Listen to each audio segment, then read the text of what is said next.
आप देख रहे हैं OMG न्यूज।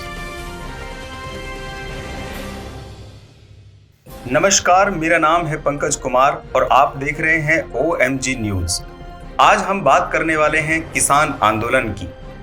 लगभग 4 महीने से ऊपर का वक्त हो चुका है और भारत सरकार और किसानों के बीच जो बातचीत का सिलसिला है वो लगभग एक डेडलॉक की स्थिति पर है, जहां पर न किसानों की तरफ से कोई अगुवाई है भारत सरकार से बात करने के लिए, और दूसरी तरफ प्रधानमंत्री जी ने बोल दिया है कि मैं एक कॉल की दूरी पर हूं।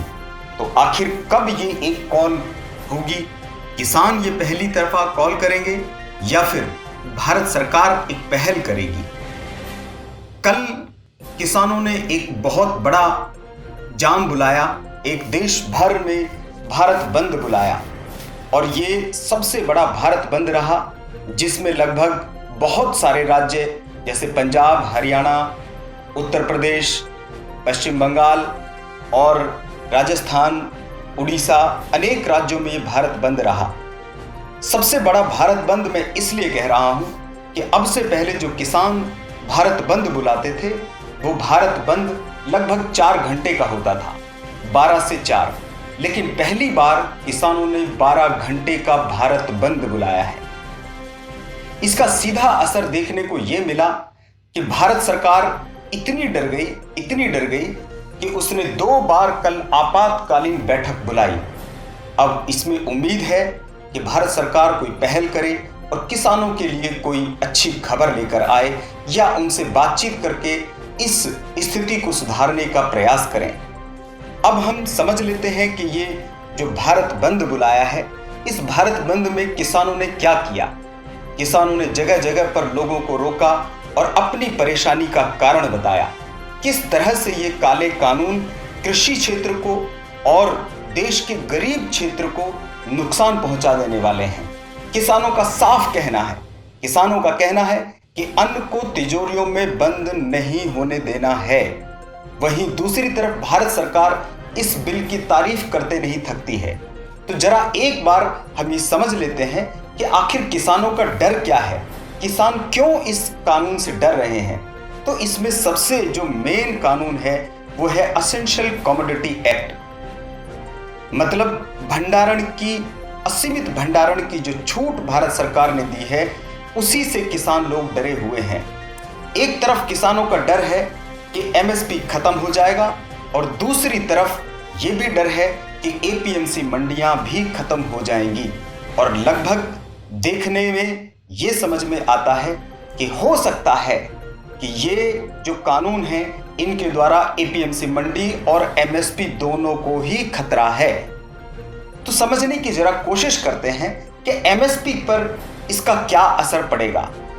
आपने देखा होगा जब भी कोई कंपनी कोई नया प्रोडक्ट लेकर के आती है तो वो उस प्रोडक्ट को बहुत सस्ते में बेचती है। इसी तरह जब कोई नया कानून आता है या कोई नई कंपनी खुलती है तो वो बहुत अच्छे से अपने कस्टमर को बनाने के लिए, अपने लोगों को चयन करने के लिए, अपनी चेन को आगे बढ़ाने के लिए बहुत लोगों में प्यार और विश्वास को बढ़ाती है।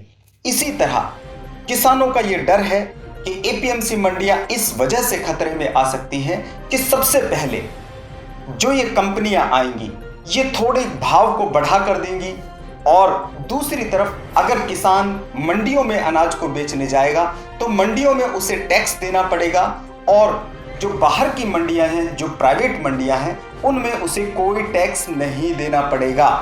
तो यही कारण है कि सभी लोग शुरुआत में APMC मंडियों को छोड़ करके बाहर की प्राइवेट मंडियों में अपने अनाज को बेचेंगे, और धीरे धीरे जब APMC मंडियों का खर्चा तक निकलना बंद हो जाएगा फिर धीरे धीरे APMC मंडियां खत्म हो जाएंगी, और फिर जब पूरा मार्केट और पूरा अनाज भंडारण प्राइवेट कंपनियों के हाथों में होगा तो उसी के बाद धीरे धीरे फिर वो अपने सस्ते दामों में खरीदेंगे, क्योंकि कॉम्पिटिटर जो APMC मंडी थी वो तो अब रही नहीं, वो तो अब खत्म हो गई।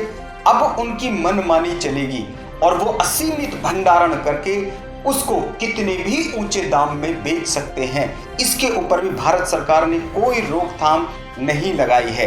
एक रोकथाम लगाई है कि जब तक रेट डबल नहीं हो जाएगा या फिर कोई आपातकालीन युद्ध जैसी स्थिति नहीं हो जाएगी, तब तक वे भारत सरकार इनके ऊपर कोई भी अंकुश नहीं लगा सकती है। तो सबसे पहला जो डर है एपीएमसी मंडियों का और एमएसपी का, तो उसी के कारण किसान ये विरोध कर रहे हैं कि हमें ये काले कानून नहीं चाहिए। तो अब देखना यह है कि एक तरफ देश भर में भारी प्रदर्शन चल रहा है और दूसरी तरफ सरकार अपने चुनावों के प्रचार में लगी हुई है। तो अब देखते हैं कि आगे क्या होगा। इस न्यूज में सिर्फ इतना ही। आप देखते रहिए OMG न्यूज।